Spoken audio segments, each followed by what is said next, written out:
Muy buenas noches, bienvenidos a Primer Círculo.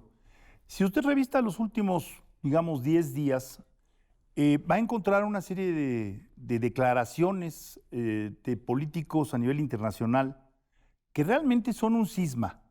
Son un cisma porque los Estados Unidos, de alguna manera, la actitud del presidente Trump en Davos, por ejemplo, fue la de insultar a muchas naciones, decirles que si no fuera por ellos, por los Estados Unidos, estarían hablando alemán o japonés, por ejemplo, ¿no? Y que la guerra la ganaron ellos, sin tomar en cuenta cuántos fueron los muertos de los otros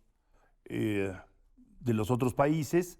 Y si usted le analiza las reacciones que esto ha provocado, nos hablan de una reconfiguración del mundo muy importante. ¿Por qué? Porque al fin y al cabo lo que está haciendo el señor Trump es deshaciendo el andamiaje institucional que surgió después de la Segunda Guerra Mundial y del cual nacieron instituciones como el Banco Mundial, de reconstrucción, porque en realidad era de reconstrucción. De ahí surgió el Fondo Monetario, de ahí surgió la UNESCO, de ahí surgieron una serie de instituciones que nos obligan a pactar, que nos obligan a llegar a acuerdos. Y para hablar de ello es que hemos invitado a Verónica Ortiz, internacionalista, pero además una mujer muy sensible a este tipo de temas, para platicar, porque francamente, Verónica, yo reviso la prensa y digo, ¿qué es esto, no? Decir que Groenlandia es un pedazo de hielo, ¿no? Y que lo quiero. Y lo quiero, por si, no sé, para algún trago. Y que además, bueno, antes que nada, Federico, Carlos, gracias por la invitación, un gusto siempre estar aquí con ustedes. Y sí, parece como un mal sueño de repente, Sí, ¿no? sí. Como que dices, y sobre todo, como tú bien lo planteabas, en un lapso de muy poco tiempo, estamos viendo pues empecemos por el tema como esta ruptura, como decía Carney, esta destrucción, que no sabemos a ciencia cierta a dónde nos va a llegar, porque yo me acuerdo que en el Trump número 1, el 1.0, aquella famosa de repeal and replace, que cuando quería acabar con el sistema de salud de Obama, pero sin tener nada que lo sustituyera, pues eso te lleva a una incertidumbre y a un caos. Creo que estamos en esa etapa ahora en la que sabemos qué es lo que se está rompiendo, qué es lo que se está destruyendo, pero no sabemos hacia dónde vamos. Y esa incertidumbre, la verdad es que pues pone al mundo justamente en una situación precaria. Y quizá el cambio más de fondo que está atrás de esto es, Trump llegó a la presidencia en su segunda versión, ya conociendo mejor qué botones hay que apretar y sobre todo con un grupo de leales que le dicen que sí a todo. Es más, se le anticipan a veces, imaginándose qué es lo que quiere. Entonces, en esa parte tiene mucho más facilidad de ir hacia donde quiere y sobre todo cree que ahora sí puede apalancar el poder que él dice, yo tengo, o Estados Unidos tiene este poder, cuenta los soldaditos y dice, Canadá, ¿cuántos soldados tienes? Ah, yo tengo más que tú.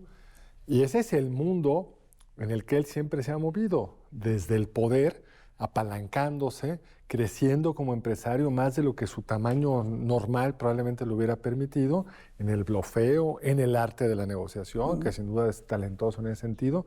Entonces yo creo que lo que está diciendo es, si yo tengo todo este poder, ¿por qué no me apalanco y hago más cosas? Pero su visión es como muy inmediata. Claro. Sí, se podría quedar con Groenlandia militarmente, no habría quien lo pudiera detener. ¿Cuál es la consecuencia? La consecuencia es que la OTAN crujiría o se rompería. Absolutamente. ¿Cuál es la consecuencia de eso? Que pues, la Alianza Europea crujiría o se rompería. ¿Y cuál es la consecuencia de eso? Pues abrirle más espacio a Rusia y a China. Entonces, yo creo que esa es la tensión en la que está metido hoy Trump, sus impulsos estos de me quedo con todo y la realidad. Y creo que lo que dices es bien cierto, digamos, parece un mal sueño, pero ahí estamos metidos. No, y creo que esa es la parte de realidad que el discurso de Mark Carney, sobre todo ahora que decías de estos, creo y espero que Davos 2026 pase a la historia más por el discurso de Carney que por las bravatas, ¿no? Y los insultos de Trump al final, porque creo que esa llamada a ser realistas, es decir, a decir esto es lo que hay. Ciertamente el mundo después de la Segunda Guerra Mundial, con este andamiaje institucional que nos dimos como naciones, este periodo de paz, de evitar una tercera guerra mundial, que hasta el momento, bueno, pues no más se ha evitado en ese sentido, no todas las conflagraciones, pero sí es. El tema es ¿qué es lo que tenemos que hacer? Y Carney creo que ahí da una muy buena lección de decir, hay que ser realistas, este es el mundo en el que estamos, la nostalgia no es una estrategia, vamos a otra cosa y en dónde estamos parados. Creo que este llamado a ser realistas, a nombrar las cosas como son, que creo que es algo que justamente nos falta hacer, y lo digo justo América Latina, Europa misma, ¿no? Que se durmió un poquito en ese sueño como de que todo estaba muy bien. Entonces ha sido un llamado a todos, ¿no? En el sentido de decir, hay que decir las cosas por su nombre, y sí hay una fuerza que tenemos como potencias medias, como países, para digamos, enfrentarnos y contrarrestar, empezando por bajar el letrero, como decía él, ¿no? Recordando a Václav Havel y decir, bueno, pues hasta aquí y vamos a tener que cambiar de estrategia, ¿no? Ahora, fíjense qué interesante. Ayer en la noche en CNN, Fareed Zakaria, que tiene un programa desde hace muchísimo tiempo, hizo un comentario muy certero, creo que muy certero, en donde dice, si Estados Unidos no cambia su actitud, va a ser un país muy solitario. Muy solo. Porque parte de la gracia, digamos, de las instituciones que surgieron después de la Segunda Guerra Mundial, es que los Estados Unidos se dieron cuenta que de qué te sirve vivir en un país, un mundo amenazado desde el punto de vista de salud, armas atómicas, etcétera, si en realidad eso se podría ir dirimiendo institucionalmente. Pero pues no pareciera que sea la actitud de Trump. No. Por el otro lado, ha logrado algo que creo que puede ser muy productivo, y es precisamente lo de las potencias medias. Esa es la nota. Esa es la nota salieron, positiva, pero ¿cómo la agarras por el cuerno, digamos? Creo que Europa está reaccionando por primera vez desde que llegó Trump al poder, en esta segunda versión, cuando se reúne Trump con Putin en Alaska al arranque del año pasado.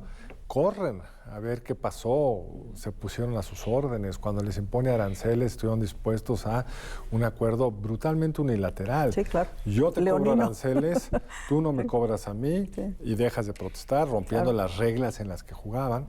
Y como que Europa pareciera haber entendido que esta estrategia no los va a llevar muy lejos. Tienen una déficit monumental, y eso creo que es el gran problema de lidiar con Trump, que entiende muy bien dónde eres débil, en qué son débiles, en su paraguas de seguridad, que depende fuertemente de los Estados Unidos, en que Ucrania sigue invadida por los rusos. Entonces, el reto para estas potencias medias es cómo se articulan. Tampoco quieres romper con Estados Unidos, pero cómo buscas una situación de negociación más equitativa o menos desequilibrada. Pero para México es un reto enorme, yo creo. Sí. Porque, por un lado, y me gustaría saber tu opinión, Vero, y la tuya también, creo que la estrategia de Claudia Sheinbaum de no confrontar, no ir, resolver todo por teléfono, tiene algunas ventajas, pero sí es raro que no construya relaciones personales con los que podrían ir siendo estas contrapartes. No digo que hubiera ido a Davos a decir un discurso como el de Carney, creo que es mejor que no lo haga. No quieres estar en la mira de Donald. Pero quizá tener una mejor relación personal, esto que tanto funciona en los negocios, en la política, que es conocer al otro, adquirir confianza. Y creo que tenemos una política exterior muy encerrada. Primero hemos ido desmantelando, debilitando las competencias y capacidades de nuestra diplomacia por la cantidad de... O sea, el embajador de México en Canadá no habla inglés. Deja tú el francés, no habla inglés. Sí parece un poco problemático querer construir una relación entre potencias medias donde tu embajador no habla inglés. El embajador de México en Estados Unidos, pues parece que está como con poca capacidad de articulación con la nueva administración, con la Secretaría de Relaciones Exteriores, no se ve una enorme presencia de su parte, ni mucho menos. Entonces, si te llamara la presidenta, a ver, ¿qué tengo que hacer, Verónica? Vi tu programa de Primer Círculo, quiero saber qué hacer. Mira, yo creo que empezaría por decirle que me gustó su declaración de que ella también escuchó o vio el discurso de Carney y le pareció muy interesante. Creo que esa es una buena señal, es decir, está viendo justamente cómo están planteándose los temas frente a Donald Trump. Este es un Donald Trump, como bien dijiste, el 2.0, que no se parece en nada al 1.0. Creo que el primer error fue asumir que como López Obrador se había llevado bien ¿no? Con Donald Trump y lo había contenido, bueno, pues ahora regresa Donald Trump y vamos a tener como esa misma buena relación. Pero la clave está ahí, es que no es el mismo Donald Trump. Ni ella es el mismo. Ni ella es López Obrador, evidentemente. Y además está en una situación, ni México es el mismo, que creo que eso es lo que en todo caso, esa es la clave, porque no tienes, como diría Donald Trump, las cartas para jugar en ese sentido. ¿Qué diría yo? Creo que hay una lección importante yo diría desde el Tratado de Libre Comercio, cuando negociamos en 93 y entró en vigor.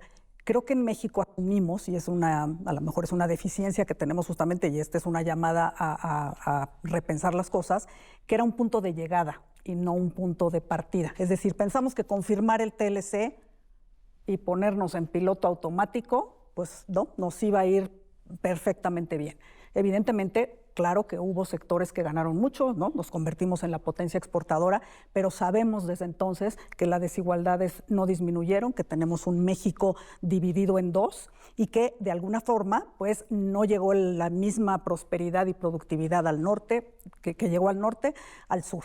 Entonces, ¿qué nos puede pasar? A la hora de que vino Trump y hicimos la revisión y se sustituyó el TLC por el TEMEC, creo que volvimos a pensar que era un punto de llegada y no un punto de partida. Y lo que tenemos que hacer es poner el orden adentro para que las fortalezas que México tiene verdaderamente sean una palanca para negociar. Es decir, lo que dice Carney, ¿cuáles son las fortalezas de Canadá? Exacto. Tenemos una sociedad pluralista, una sociedad muy bien educada, recursos naturales, tenemos gobierno, tenemos Estado de Derecho. Bueno, pues esas son fortalecer eso y darle la vuelta, así como le dio al abrazos no balazos, bueno, retomar la senda, ¿no? de la certidumbre jurídica, olvidarse de esta reforma electoral que simplemente nos va a debilitar aún más.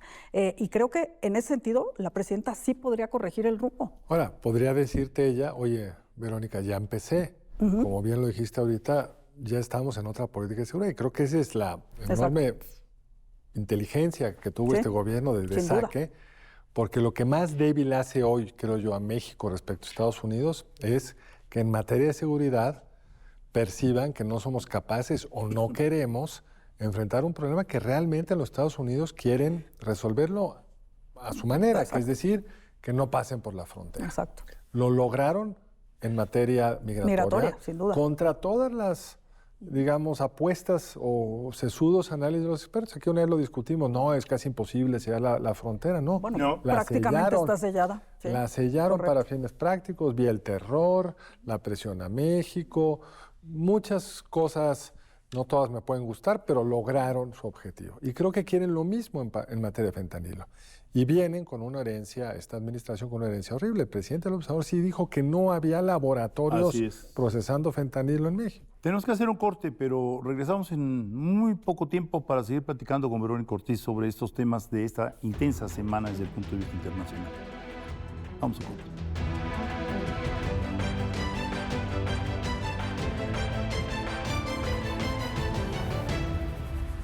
Bueno, estamos platicando aquí con Verónica Ortiz sobre estos días realmente de sacudida internacional. Y decías en tu intervención, en una de sus intervenciones, algo que me parece muy importante. Y es que esta sacudida también está haciendo que revisemos las fuerzas que se pueden tener. Por ejemplo, para mí fue sorpresivo que creo que fue von der Leyen o alguien de la Unión Europea saliera y dijera, bueno, pues ¿saben qué? Tenemos tanto dinero comprado de los certificados de Estados Unidos, los vamos a vender y el dólar se va a sacudir, ¿no? Porque, bueno, Europa no deja de ser Europa, ¿no? Entonces creo que esta revisión a la que convoca el premier canadiense es muy importante porque hay muchas debilidades de Estados Unidos que pueden aflorar en el camino. Ojalá y sirva precisamente para que se forme un nuevo bloque de países de economías medias que tenga una definición y que defienda el aparato. O idealmente que sirva para que el establishment de Estados Unidos, que entiende esto muy bien, logre como ir convenciendo a Trump que las batallas tendrían que estar en otro lado, porque, digamos, las empresas de Estados Unidos lo entienden muy bien, la burocracia del Departamento de Estado lo entiende muy bien. El problema es cómo, cuando tienes un líder como Trump, cómo lo jalas, ¿no? Y después hay reacciones populares, o sea, recordemos que los norteamericanos eran mal vistos en ciertos países. Sí, Entonces, el antiamericanismo. Sí. eso está ahí latente. El ¿no? antiamericanismo es bien interesante Sí. porque yo hubiera supuesto que con la intervención, o había una posibilidad de que la intervención en Venezuela, la extracción de Maduro, Sí. hubiera generado una reacción anti-norteamericana y no se No. ve. No, yo ¿Por creo que qué? no, salvo aquí que protestan unos que no son venezolanos Que por no la son venezolanos intervención. y que son cuatro. Y que son cuatro, exactamente, pero no, porque yo creo que Maduro básicamente es impresentable e indefendible. ¿Quién le queda de sus aliados internacionales? Bueno, Irán, ¿no? Rusia, pero pues que prefieren en todo caso quizá librar otras batallas, ¿no?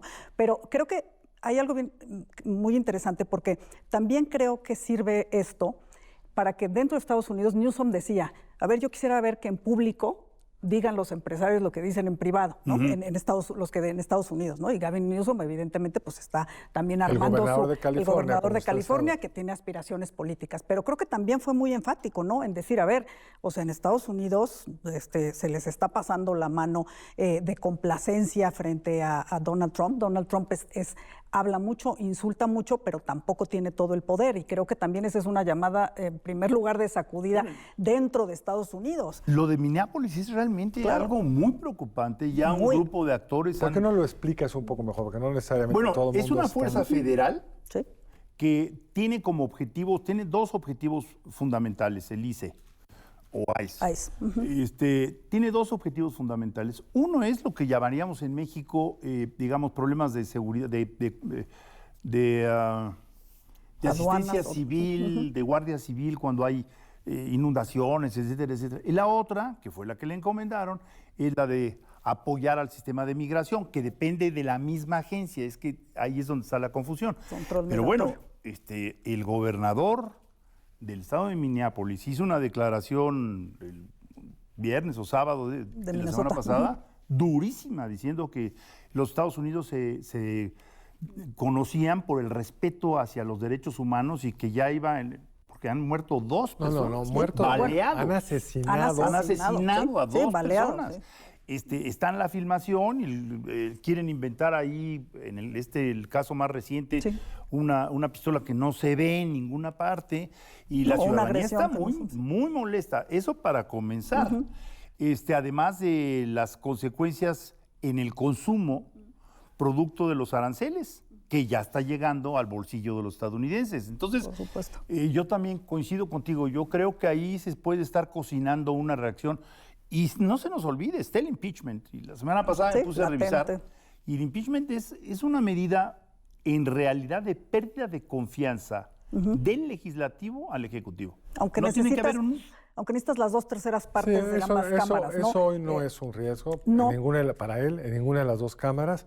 A La menos de que pregunta perdiera- es qué pasa en la elección Intermedia, intermedia. exactamente, Si que es la aduana que pierde sigue. la Cámara de Diputados, la Cámara de Cámara baja. Representantes, se podría correcto. abrir. Ya vimos que en el pasado tampoco llega nada. Porque necesitas el Senado también, y ahí es sometido donde ese proceso tres 3 veces. veces, el único en la historia. El único en la historia, y como no logras la mayoría de 2/3 en el Senado, aun si perdiera en el Senado, que es poco probable, pero podría suceder, no te dan los números. Porque lo que es bien interesante es que la polarización en Estados Unidos Sí. hace que un republicano no pueda o difícilmente se pueda poner del lado de un impeachment, como lo vimos con Que los sí, poquitos que hicieron poquitos, eso, ujú. Ya les acabaron fue. fuera de la jugada, ¿no? Por Entonces, supuesto. pero creo que lo que dices tú, Verónica, es bien importante. Es decir, las restricciones a un gobierno como el de Trump son, por un lado, la realidad, los bonos si cayeron, los europeos si se ponen de acuerdo, y por otro lado, la reacción interna. Y a diferencia de México, hay una oposición que no tiene toda la fuerza que a lo mejor unos hubieran esperado un momento de esto, pero existe. Está golpeada, pero Y existe. las encuestas te dicen que Sí. si hoy hubiera elecciones en el Poder Legislativo, probablemente ganarían en la Cámara de Diputados los demócratas. Si tú preguntas el acuerdo presidencial, el porcentaje de ciudadanos de Estados Unidos que ven bien el trabajo de Trump, pues, está en alrededor de los 40. mínimos, sí, 39, 40. Incluso por debajo de su propia marcación, digamos, en la primera Sí, ronda. que para estas alturas del cuatrienio Sí. solo había estado más bajo con él en su primera Con él en vuelta. su primera vuelta. Entonces creo que ahí Además, sí. el ritmo Y ha lo- caído rápido. Y lo que decías tú es muy importante, porque creo que Trump al interior de Estados Unidos Podemos hablar en tema de migración, que decías tú que eso sí fue una promesa de campaña y que efectivamente prácticamente está sellada el tema de la migración con México, ¿no? Aunque no quieren este nivel de violencia en las deportaciones. Exactamente, pero ahí ya, exactamente. El giro es cuando les dijeron a los norteamericanos que iban a sacar a los que hubieran, a los criminales, ¿no? A los inmigrantes criminales. Y lo que pasa es que están yendo contra Con un todos. niño de 5 años. Indiscriminadamente están, ¿no? Justamente están aprendiendo a niños, a familias completas, a mamás que ya no las dejan volver a sus casas. Y además están asesinando a ciudadanos americanos porque están protestando contra el trabajo, ¿no? Sobre todo contra la violencia que se está ejerciendo, ¿no? Pero otro de los temas muy importantes es los resultados económicos, porque tú ves que la otra promesa sobre la cual ganó Trump fue de bajar el costo de la vida para los americanos, y eso no se está dando. Aunque él diga que la gasolina está baratísima, inmediatamente le sacan todos los, ¿no? el rango de precios de la gasolina, del galón de combustible, y no está bajando el costo de los alimentos no está bajando, el costo mucho de la vivienda no está bajando. Entonces, la gente al final vota con el bolsillo y muy probablemente ahí está fundado pues baja, ¿no? Rating que trae ahora Donald Trump.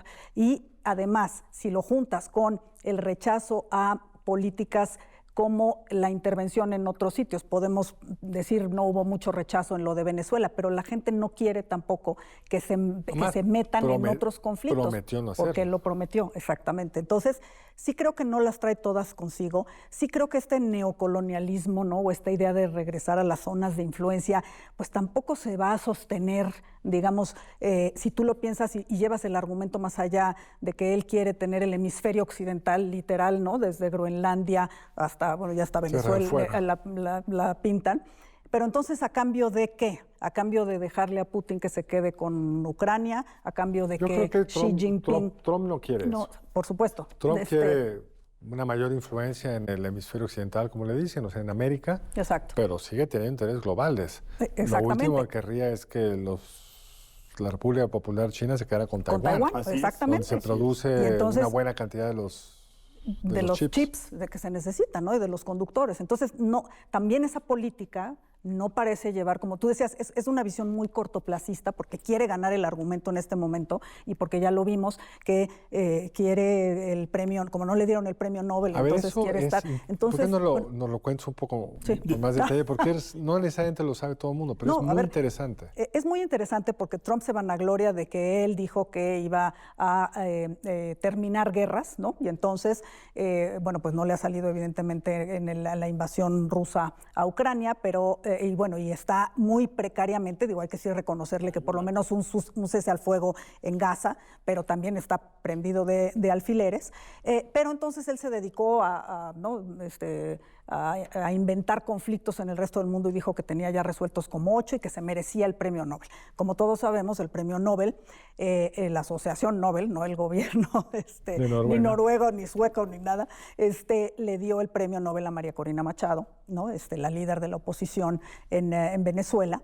Y entonces, bueno, verdaderamente eso lo dejó fuera de sí, al grado de que María Corina Machado, pues básicamente tuvo que ir a regalarle su premio, su medalla, porque me parece, y ahí la han criticado mucho, yo creo que la verdad habría que ser más prudentes porque no, digo, ella ha vivido en carne propia. Ella hizo lo que tenía que hacer. Ella hizo lo que tenía que hacer y si la salida de Maduro vale esa medalla, pues ella decidió que no valía, ¿no? Pero entonces, lo más extraordinario es cuando manda una carta al gobierno noruego y le dice, como no me dieron el premio Nobel, entonces yo no me siento obligado a buscar la paz. Y entonces ahora voy a buscar los intereses americanos y entonces pues ya no voy a hacer la paz en el mundo, pero sí voy a hacer un consejo de paz, que ese es otro de los resultados de Davos. Lo que decías al mero principio del programa, o sea, porque si te dijera, bueno, voy a destruir el andamiaje construido después de la Segunda Guerra, pero aquí hay una propuesta de organización que es superior, y dijeron, bueno, pues sí hay una, intentarlo. Sí hay una, pero no está claro. Pero la suya es bueno, si quieres ser miembro permanente tienes que pagar $1 billón y además los que firmaron, digo, pues es un chiste, la presentó formalmente en Davos y entonces pues sí, evidentemente tienes a todos los seguidores de Trump, ¿no? Los que justamente no le quieren seguir el Carney juego. estaba invitado, ya lo desinvitaron. Sí, finalmente lo desinvitaron, los europeos pues dijeron gracias, pero no gracias. decías, o sea, es decir, no puedes seguir con esta farsa, ¿no? También. Entonces, sí, estamos en ese momento de ruptura.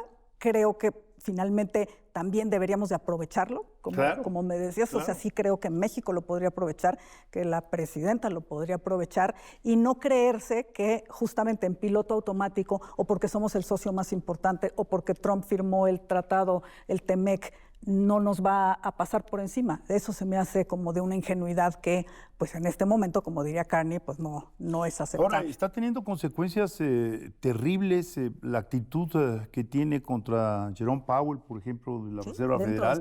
Nunca se había visto una cosa así, de plano de amenaza, y está teniendo consecuencias incluso hasta en el Mundial. La cancelación de vuelos y de reservaciones para el Mundial de los que querían ir a Estados Unidos es masiva.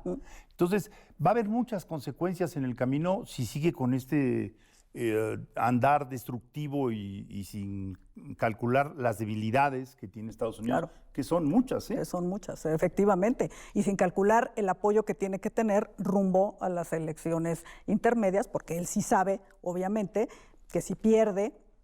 o si pierde, porque probablemente, como decía Carlos, o las encuestas te dicen que va a perder, pero si pierde muy significativamente, pues eso lo hace justamente ya un pato cojo, ¿no? El resto de su administración. Ahora, él puede reclamar diciéndole a las encuestadoras cuántas veces me diste por encuestas en las que iba a perder y gané. Yo gané. Sí, correcto, nada está escrito. Con esa... Nota. Comentario. Nos despedimos, Verónica.